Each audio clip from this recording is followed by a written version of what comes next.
Hello and welcome to Rolling with Two. I'm Will, and with me as always is Miss Yes Ma'am. Thank you, ma'am. Sarah. And today we're doing a two-player perspective and accessibility for No Thanks. Now, if you're interested in our review, check out Rolling with Reviews, No Thanks. Sarah, tell us a bit about this game. All right. No Thanks is a light, casual game of point avoidance. The player with the lowest score at the end of the game wins. All right, Will. So, how does this game change for two players? They tell you to get out because this is not a game for two players. You need an Eneman, or at least a third player. And a third player, because I don't think there are any solo rules or bot rules for this. Right.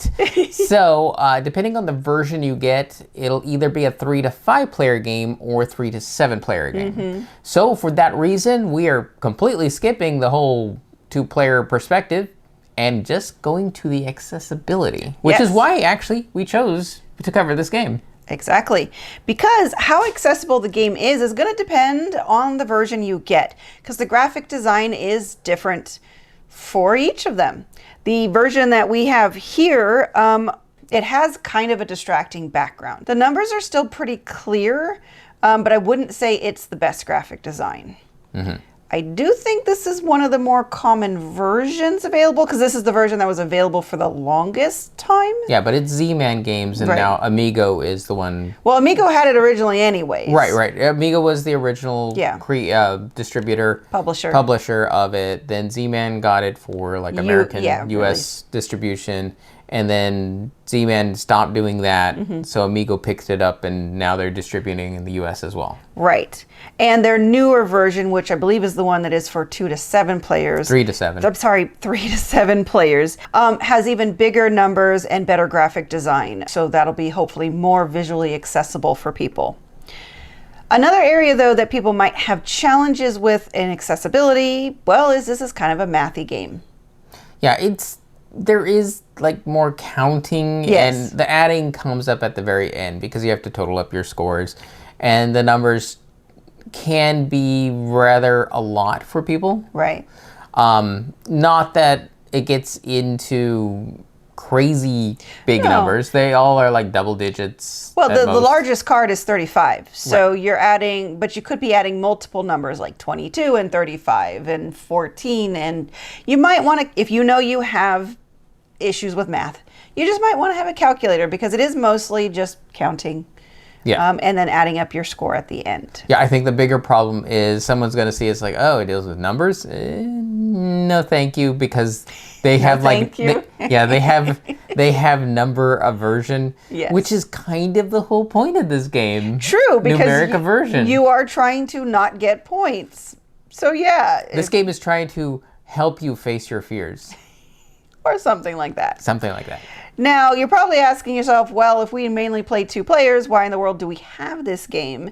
And mainly that's because we picked it up to play with your family. Yes, of course, my family, just like me, has severe vision problems. So therefore, we saw this game, looked at it, and thought this would actually be an easy game to modify. Yep. This is actually one of the few games that we modified. I think there's like one other. But since there's only 1 through 35 in the number. I think it's just 3 through 35. 3 through 35? Yeah, they don't have the low end. Okay, so 3 through 35, we just brailled those numbers onto the cards. Right.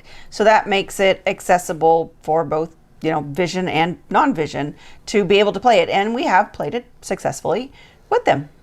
Yes. Okay. So, conclusion. So, it's not for 2 players, but if you have to say, what would it be best for? I think 4 to 5, and that's what BGG says for the community recommended. I think that's going to be a real sweet spot. Higher might get, I'm not sure it'd get more crazy or chaotic, but actually might just take longer or drag on. But then also at the lower player count, kind of the same thing, because you have to go through more cards per player. Right. So I think the middle is the Swedish spot for it. Yes. Accessibility. I think it's going to be mostly yes. If you want to try to play it with those who have more severe, then the cards are brailleable. Is that a word? Yeah. Provided you're family member is a Braille user, That's true.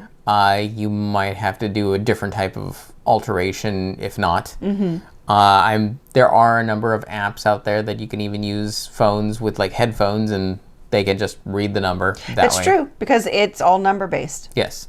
Of course, the nice thing about this game is since it's so simple to play, everybody's looking at like one number at a time. Where it actually comes important in terms of knowing what your numbers are is figuring out, is this a good number for you to have Right. to stack? Because there's the whole stacking thing where if you have a run of numbers, you only count the lowest number Right. in the run. So I guess we probably also should have said that this game is all open information. So if you don't want to modify it, there is always just someone could just read the number out loud, and if someone doesn't know what they have in front of them, someone could help them. Which is how we played it before we even modified it. Yes, that's how we played it before. So, yep, that's it. All right. And Sarah, Yes. I know there's been a number of games that when you sit down and look at it, you're going like, this makes a good system. I could probably make my own game out of. Like a deck of playing cards. Oh, yeah. Would you say No Thanks is a good candidate for that? I mean, possibly. It is just the numbers 3 through 35. So because it's so simple, I'm sure that it could be used in other ways, just like the pairs deck or something like that. Or what was that? Pyramids? Oh, yeah. Looney Labs. Looney Labs, yeah. I think it's just called Pyramids or something like that. And it's also its own just system. Yes. So, I mean, sure. Yeah, so if you're an aspiring game designer, heck, you might even pick that up for that reason. Yep. All right, and that'll do it for us. And why would you ever roll with just one when you could be Rolling with two? If you have any questions, comments, or concerns, you can reach out to us on the various social media platforms at Rolling with Two, that's TWO. We're on Blue Sky, Facebook, Twitter, and Instagram. For Discord, we have a channel on Tabletop Express. Check the show notes for the invite link. If you have time, check out the other content Nanaman has found for you, because remember, he's rolling with you.